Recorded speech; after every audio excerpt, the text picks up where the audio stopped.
Before I tell you how my sister dismantled my life piece by piece using nothing but my own name and face, I need to tell you who we were before everything turned to ash. My name is Elise Monroe, born 2 minutes before my twin sister Eva. That 2-minute head start was the first and last advantage I ever had over her. We were identical in the strictest sense. Same chestnut hair, same dark almond eyes, same laugh that used to echo through our childhood home in North Carolina. But where I was calm and methodical, Eva was impulsive, tempestuous, and always watching. Growing up, people marveled at how alike we were until they saw us move through the world. I would pause before speaking, she would interrupt before you finished. I would say thank you with a smile, she would smirk like the world owed her something. It started subtly, the way she'd mimic my handwriting in our shared diary, the way she'd answer my phone and pretend to be me, laughing as she tricked my friends. I brushed it off as sisterly pranks, unaware that she wasn't playing. She was practicing. Our lives diverged in college. Me at Duke studying biochemistry with dreams of med school, and her bouncing between jobs, dropping out of 2 universities and somehow always landing on her feet. At family gatherings, Eva wore my success like a cape, boasting about my grades as if they were hers, nodding smugly when relatives confused us. It was at Thanksgiving 2 years ago when I saw it in her eyes. The shift from admiration to hunger. She wanted my life. Not just the lifestyle, the recognition, but the full skin suit of Elise Monroe. At the time I laughed. I shouldn't have. Because 1 year ago, I woke up to find my credit cards maxed, my bank account emptied, my email hacked, and my employer confused why I had resigned 2 weeks prior. The police shrugged. My bank launched an investigation. I called Eva voicemail. I drove to her apartment in Charlotte and found it empty, scrubbed clean, no trace of her except a single note taped to the mirror. You always had everything. Time to share. My stomach dropped as I realized the scope of what she'd done. Over the next few weeks, she unraveled me, posing as me to rent an apartment in Miami, showing up to my medical school interview and getting accepted under my name, charming my friends, even dating my ex, Nathan, with a fake story about losing her phone as the reason she'd been acting off. She even posted photos on Instagram with vague captions like, "New chapter." #grateful, and people believed her, believed me. I became the shadow, the fraud, the one knocking on doors trying to prove I was real. My own landlord kicked me out when the rent stopped coming. Turns out the autopay she'd set up in my name had been rerouted to her new bank account. I lost everything in the span of a month. My job, my apartment, my reputation. When I filed for identity theft, the officer raised an eyebrow. "But she's your sister?" he said, as if that meant anything. Blood doesn't make betrayal softer. It just cuts deeper. I had to move back in with my parents, who were in denial, insisting that Eva would never do something like this. "You're just stressed," my mother said. "Maybe you forgot to pay your bills." I wanted to scream. But I didn't. I collected the evidence.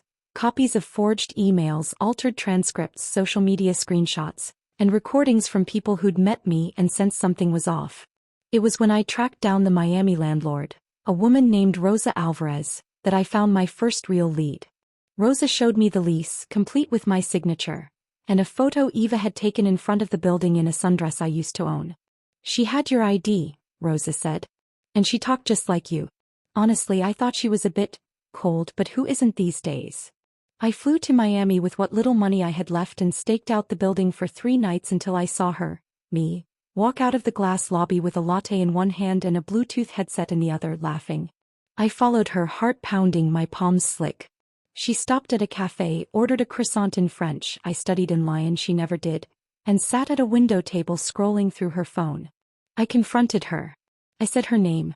She didn't flinch. She smiled. "Elise," she said sweetly, "you look awful. Rough year."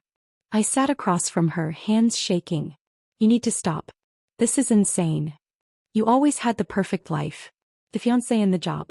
But you never enjoyed any of it. So I'm enjoying it for you." When I told her I'd go to the police, she laughed. "What? I have your face, remember?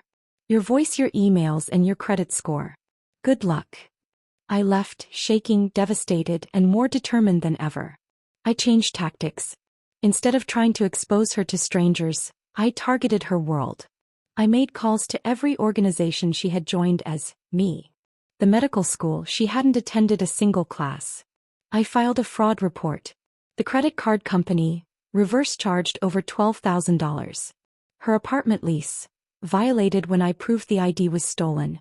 Slowly the house of cards collapsed. But Eva didn't go quietly.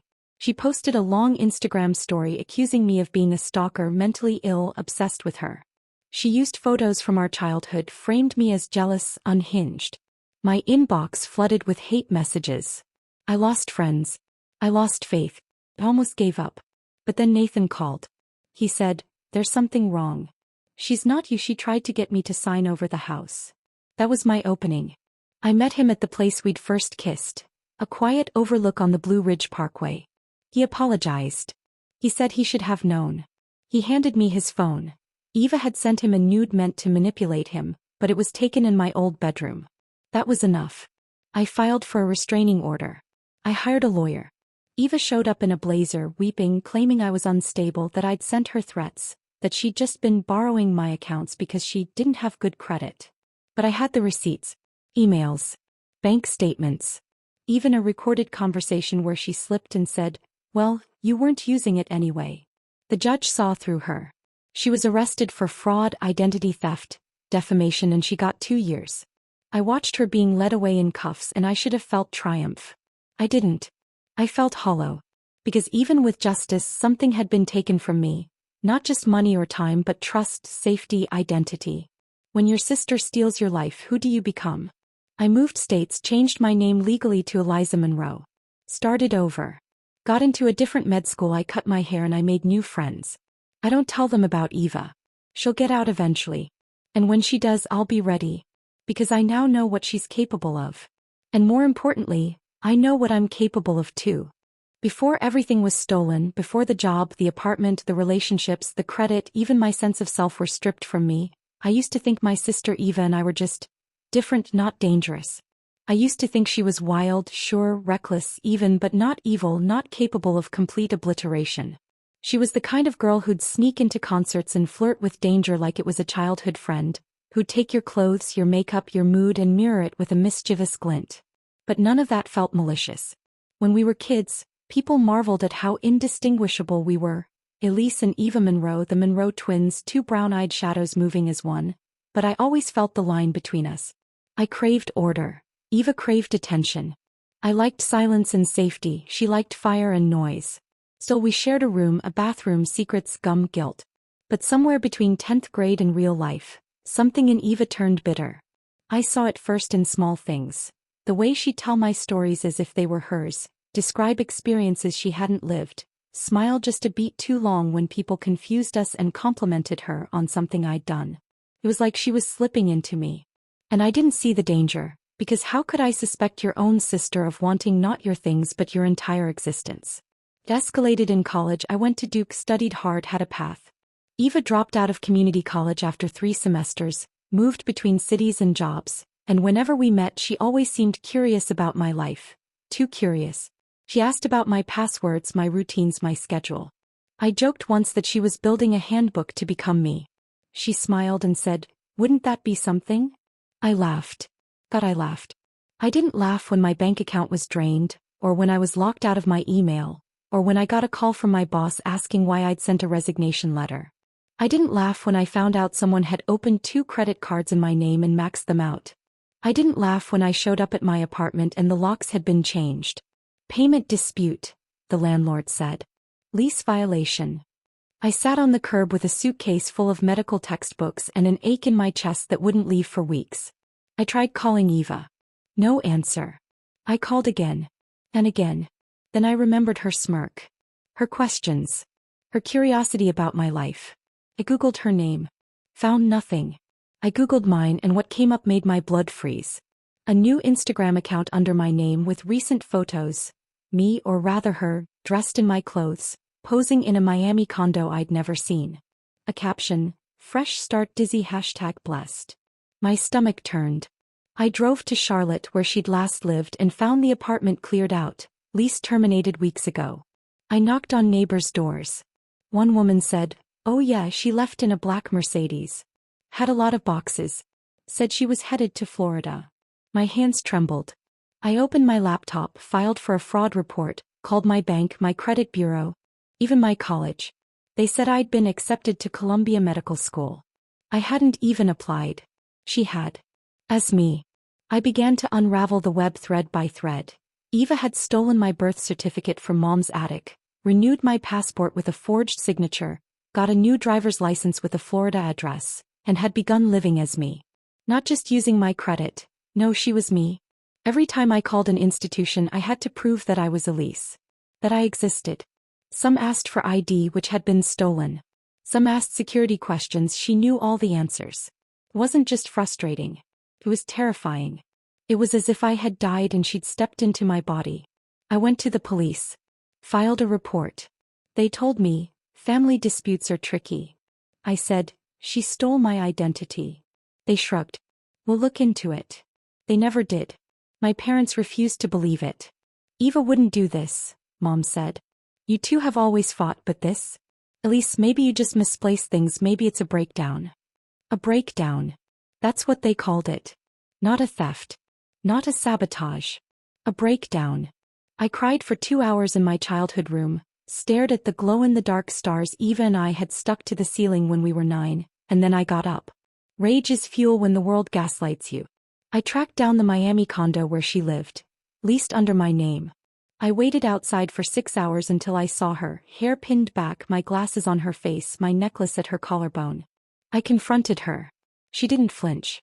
She called me Elise. Elise, you look stressed. I said, I am Elise. You're Eva. Her smile was ice. Prove it, she whispered like a dare. I nearly punched her. Instead, I took out my phone, snapped a picture, and walked away. I wasn't ready. Not yet. I spent the next month building a dossier. Documents, emails, timestamps, digital footprints, even voice recordings. My old roommate gave a statement. So did my ex-boyfriend Nathan, who told me Eva had shown up 6 months ago saying I'd changed my number. She seduced him. She made him believe she was me, just a more spontaneous version. I thought you'd loosened up, he said, ashamed. I didn't realize until she asked for the deed to my house. That was my opening. I called every institution she'd touched, Columbia, the leasing office, banks, the Department of Motor Vehicles. I gave them the evidence. Some complied.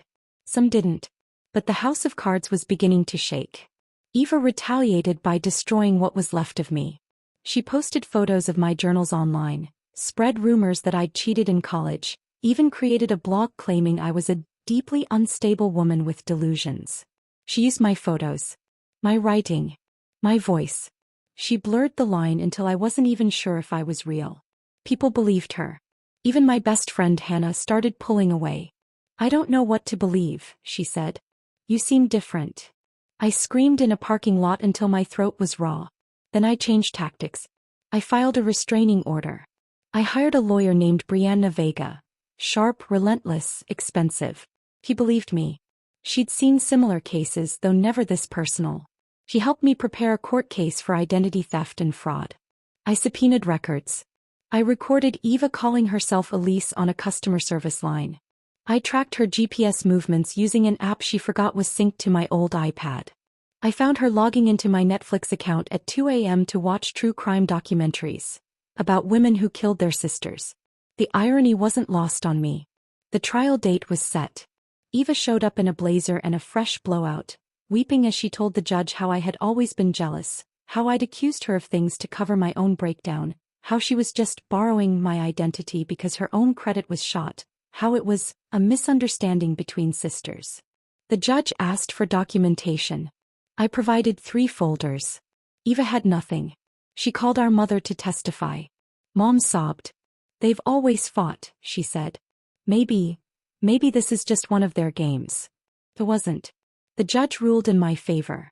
Eva was sentenced to 2 years for fraud plus restitution. She cried as they cuffed her. I didn't. I watched. I watched her get dragged out, watched the woman who wore my skin now wrapped in orange, and still I didn't feel peace. Because the damage had already been done. My reputation was in ruins. My relationships severed. My parents still unsure. I changed my name to Eliza Monroe. Started over. I enrolled in a different med school. Made new friends who knew nothing about Eva. I dyed my hair black. I never post online. I keep receipts. I lock my mailbox. I trust no one. Sometimes I dream of her, walking through my memories, wearing my smile, taking my place in every scene. When she gets out of prison, she'll come looking. I know her. But this time I'll be ready. Because now I've learned. Some people don't want your things. They want your existence. And they'll erase you to have it. After Eva was sent away, I thought I could breathe again, but the world felt hollow, like a house stripped of its furniture. The things she stole from me were more than material. They were pieces of my soul. Every friend I tried to reconnect with hesitated. Every job interview felt like an interrogation. Every swipe of a card was shadowed by fear. I learned the hard way that identity theft isn't just numbers and accounts. It's a siege on your very existence, an erasure. I kept looking over my shoulder, haunted by the possibility she'd reemerge, that she'd weave another layer of deception so perfect I'd lose myself again. The scars ran deep. My parents' mistrust lingered like a stain. Mom avoided eye contact. Dad's silence was louder than any accusation. Therapy helped, but healing was a crooked path. Slowly I built a new identity, Eliza Monroe, away from the ghosts of Elise and Eva. I found solace in small things. A morning run, the sound of pages turning, the hum of a city that didn't know my past. Yet at night the nightmare replayed. The smile on Eva's face as she impersonated me, the letters I never sent, the life that could have been mine if not for her. I realized that some wounds aren't meant to close but to remind you who you are, and who you will never let be stolen again. I became vigilant, fiercely protective of my name, my story, my truth. And if ever Eva tries to take it back, I will be ready. Because survival isn't about forgetting the past. It's about rising from its ashes, stronger, wiser, and unbreakable. Rebuilding my life wasn't just about paperwork or changing schools. It was about reclaiming the essence of who I was before Eva tore it apart. Every new friend I made, every new challenge I faced, was a quiet battle against the shadow she'd cast. I had to learn to trust again, and that was the hardest part. Trust wasn't just about other people. It was about trusting myself to know what was real, what was mine, and what was stolen. I'd lie awake sometimes, haunted by the thought that Eva could be out there, waiting for the perfect moment to slip back into my life like a ghost. I enrolled in a support group for victims of identity theft, where I met others whose lives had been ripped from under them. Hearing their stories made me feel less alone, but it also reminded me how fragile the sense of self can be when someone deliberately tries to erase it. Meanwhile, Eva was in prison, but even behind bars, her presence lingered like a stain on my skin. Our rare, tense phone calls felt like a minefield of blame and denial. She still claimed I was the one who was broken, that she only wanted a second chance, a fresh start. Her voice, once warm and familiar, now sounded cold, a stranger's voice borrowing my sister's name. The legal battle was just the beginning. The aftermath was a war for my own sanity and dignity. Slowly, piece by piece, I gathered my life back, and with it, a fierce determination not to be a victim anymore. I started writing about my experience anonymously online, hoping to warn others about the dangers of identity theft and the darker betrayal of those closest to us. It wasn't just a story of loss. It was a story of survival, resilience, and the terrifying realization that sometimes the people who should protect you are the ones who want to destroy you. Months turned into years, but the weight of Eva's betrayal never fully lifted. I learned to wear my scars like armor, each one a testament to battles fought in the shadows. Slowly, I pieced together the life that had been shattered, but I also realized that what she tried to steal wasn't just my identity. It was my very sense of trust in the world. That trust was harder to rebuild than any credit score or bank account. I changed my routines, my habits, even my appearance in subtle ways. Not to hide, but to protect what was mine from the lingering threat of her return. The irony was cruel. In trying to erase me, Eva had forced me to become someone new. Someone stronger, more vigilant, and fiercely independent. But beneath the surface, the pain remained raw. The betrayal was deeper than blood, and sometimes I'd catch myself wondering if the sister I loved had ever really existed. Therapy sessions became my lifeline, a place where I could unravel the tangled mess of emotions, anger, grief, confusion, and the odd flicker of hope for forgiveness that I knew might never come. Outside life moved on. Friends, family, coworkers, they saw me as the survivor, the woman who rebuilt from ashes. But inside I carried the memory of her, Eva, like a shadow that stretched across every corner of my world. Sometimes in quiet moments I'd hear her voice whispering lies, trying to convince me that I was the problem. But I fought back with everything I had, reminding myself that I was more than her theft. I was a person with a story worth telling, and I refused to let her chapter be the last one written.